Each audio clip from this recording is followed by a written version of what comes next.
നവകേരള സൃഷ്ടിയുമായി ബന്ധപ്പെട്ട് വയോജന പരിപാലന രംഗത്ത് ഏറ്റെടുക്കേണ്ട ഉത്തരവാദിത്തങ്ങളെ സംബന്ധിച്ച് ആശയ സമാഹരണത്തിനായി ബഹുമാനപ്പെട്ട മുഖ്യമന്ത്രി വയോജനങ്ങളുമായിട്ട് ആശയവിനിമയം നടത്തുന്ന മുഖാമുഖം പരിപാടി ഫെബ്രുവരി 27-ാം തീയതി നിയമസഭാ കോംപ്ലക്സിലെ ശങ്കരനാരായണൻ തമ്പി ഹാളിൽ വെച്ച് നടക്കുകയാണ്. ഉച്ചതിരിഞ്ഞ് 3 മണിയോടുകൂടിയാണ് സംഗമം ആരംഭിക്കുക.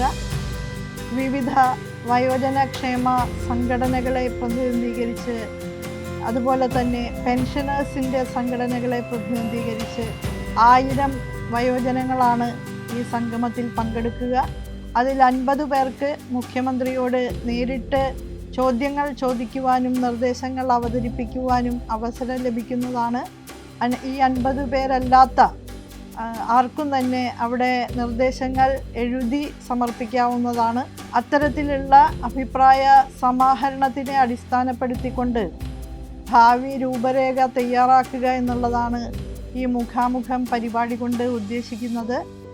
ഇന്നത്തെ ആധുനിക ജീവിത സാഹചര്യങ്ങളിൽ ഉപയോഗിക്കൂ വലിച്ചെറിയൂ എന്ന് ആഹ്വാനം ചെയ്യുന്ന ഡിസ്പോസിബിൾ സംസ്കാരത്തിൻ്റെ അന്തരീക്ഷത്തിൽ വലിയ വിഹ്വലതകളാണ് നമ്മുടെ വയോജനങ്ങൾ നേരിട്ടുകൊണ്ടിരിക്കുന്നത്.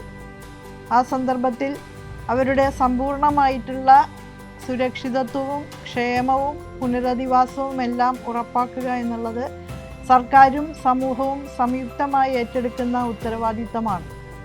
കുടുംബം പലപ്പോഴും ഒഴിഞ്ഞു മാറുമ്പോൾ അത്താണിയായി നിൽക്കേണ്ടുന്ന ബാധ്യത സർക്കാരിനും സന്നദ്ധ സംഘടനകൾക്കും സുമനസ്സുകളായ വ്യക്തികൾക്കും എല്ലാം ഉണ്ട്.